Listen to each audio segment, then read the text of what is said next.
Let's talk about metadata. Metadata. A lot of people absolutely hate metadata. They hate creating geospatial metadata.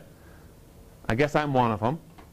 It's not a fun thing to do. Yeah, you always want to do the fun stuff, the analysis, the research, and discover those patterns, those relationships behind the data that you're working with. Answer questions, right? But at the same time, and I fall into the same category, I love to use metadata. I need it. Because when I get this data from someone else, the geospatial data, and as you know, we use more and more and more data that we acquire from the internet, from web services, image services, these sorts of things.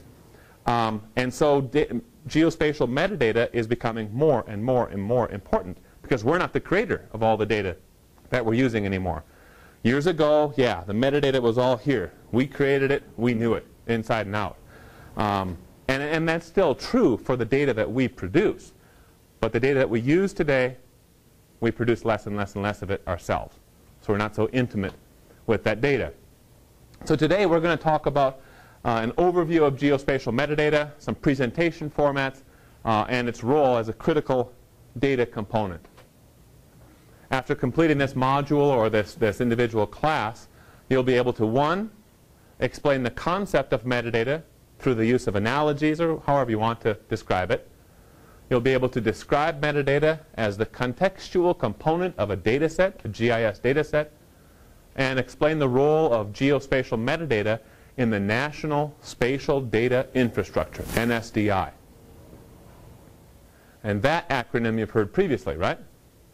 At least SDI, right? We talked about the Idaho Spatial Data Infrastructure, which is also called what? TIM. Right. TIM. There's a little joke. How many folks are fans of Monty Python? TIM is? Tim the Enchanter. Right. Excellent. Boy, there should be extra credit given out all over the place for these good answers. Right. So what is metadata? It is, as we say, data about data. That's really what it is. It's data reporting, telling us who created the data, the GIS data, what is the content of the data, what does it contain, when was it created, where is it geographically, roughly at least, how was the data developed, and why was the data developed. Because I said earlier in this class, before we get into creating any of our own GIS data, or using, selecting, downloading, whatever, any sort of GIS data, what do we have to know? What must we have already formulated? Questions? We have to know what questions we're going to ask of the data, what purpose we're going to put it to. So by looking at geospatial metadata, when you're out there on the web searching for data, sometimes what you'll do is you'll just bump into the first thing is the metadata document describing a data set that's available somewhere. Well, rather than downloading it, opening it up, maybe unzipping it, doing all this other stuff, and looking at it in ArcCatalog or building an ArcGIS server connection and looking at it in ArcCatalog or ArcMap, and then discovering, oh, this isn't what I wanted. That's a waste of your time. Why not just look at the metadata, read the metadata, and find out from that, does this really sound like what I need to get a hold of, what I'm looking for? So by looking at this, why was the data developed? Why was this GIS data set developed? That can help you answer that question, potentially save you a bunch of time. What is metadata? Here's the analogy. It's sort of equivalent to a nutritional label. Tells you what's inside that package. We get a title, like a V8 here, some supplemental information, we get an abstract, we get time period content, the author of it, who created it. That's Campbell's company, right, for V8. Sources, hey, it comes from tomatoes and celery and all this, right? That's the analogy. And the file size. and they're pointing to the 64 fluid ounces. Well, in our case, it might be 1 megabyte, 1 gigabyte, whatever. Gives you an idea of the size of it. And after you get to know GIS data pretty well, if you're talking about a polygon data set for the state of Idaho describing land cover or land use, and you see that this is a 100 kilobyte file, what do you think? Highly detailed or pretty simple? State of Idaho's land cover, and the file is 100 kilobytes in size. What would you expect? High detail? Yeah, simple. That's a tiny file. You know, some sort of shape file or geodatabase feature class, but that is really, really tiny. So it's probably going to be very, very simple and may not give you much detail, especially if that's the type of information that you're looking for, is detailed land cover or land use type of information. Okay, so that's a pretty decent analogy, the nutritional food labels. There we have the nutrition facts, the entity, and the attributes. Entity and attributes. And entity and attributes, yeah, we talked about those sorts of things with databases. We deal with that inside of our attribute database for our feature classes, points, lines, and polygons. But we also deal with entities and attributes within the geospatial metadata as well.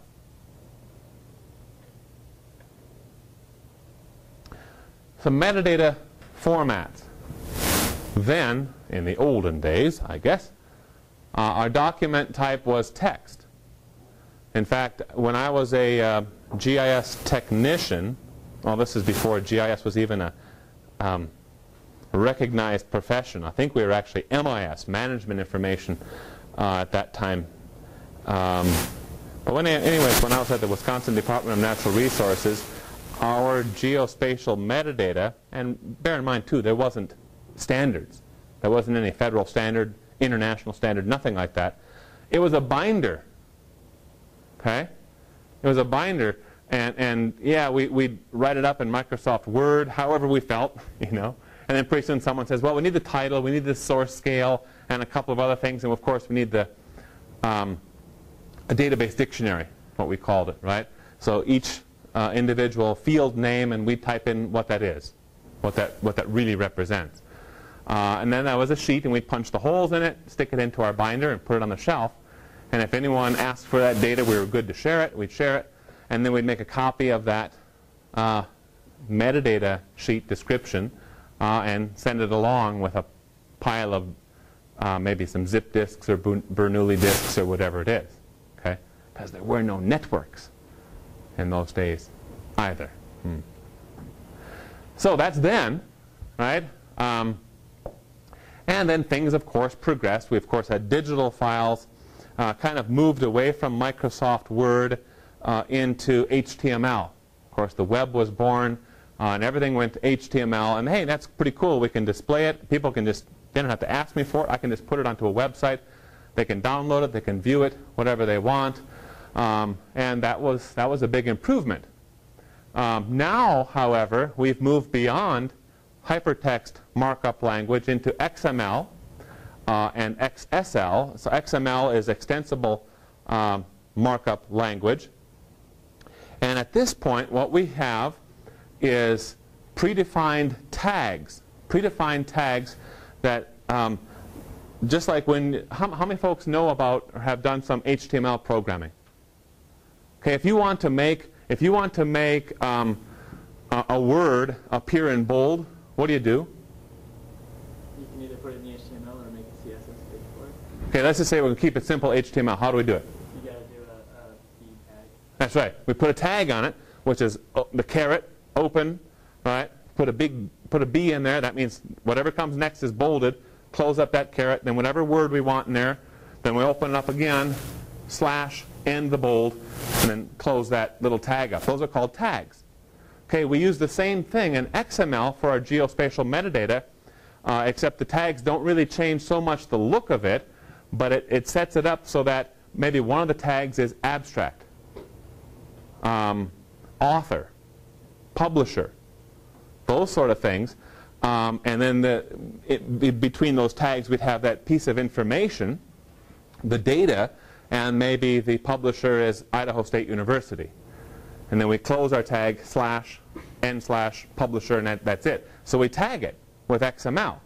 And ArcGIS, inside of our catalog, when we write and edit, create metadata, it will store that metadata in XML format, and really a specific flavor of XML format called ArcXML.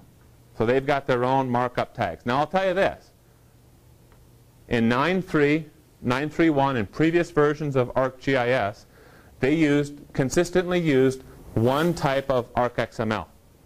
And the geospatial metadata would transfer just wonderfully between all those different versions, 8.3, 8.3.1, 9.3, 9.3.1. You didn't have to update or change your metadata to get it to read correctly. At 10, ArcXML has changed pretty dramatically. And so if you have an older file that was documented using an older version of Arc, it may lose some of the information, as you'll see in the exercise. So the process then is to do an update or upgrade your metadata, and then that old XML stuff will be read into the new ArcXML format, and you're in pretty good shape then. Okay? XSL is kind of a maturing even further of XML, so that things can be displayed to us in a variety of ways. We can have our XML displayed to us in FGDC format, ISO format, International Standards Organization format, ArcGIS's format, all these different things. So it's just changing how things are displayed to us.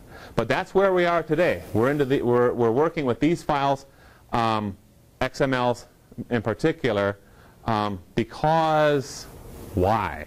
I'll ask you rather than say it. Why do you think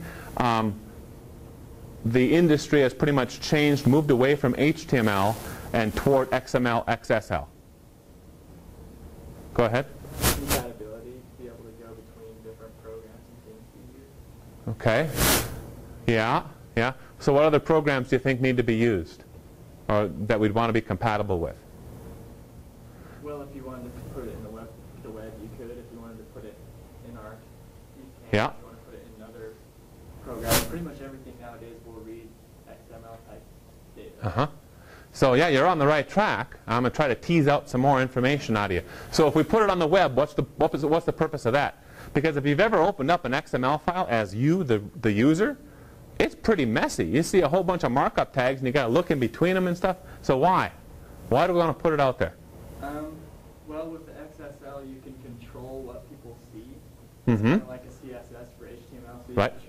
you can pick the data that you want out of the XML and display it, and, Right. and choose how it displays, whether Yes. it's a table or Make it look a certain way, FGDC compliant or whatever.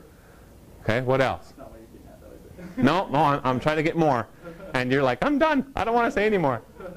Don't look at me anymore. Yeah, you're right on track, though. You are. XML. So we put that stuff out there. It's not user-friendly.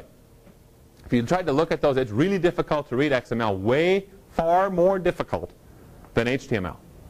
Terribly difficult to read those yourself. But using XSL, of course, it can display very, very nicely in all different ways, sort of like the CSS you've been mentioning.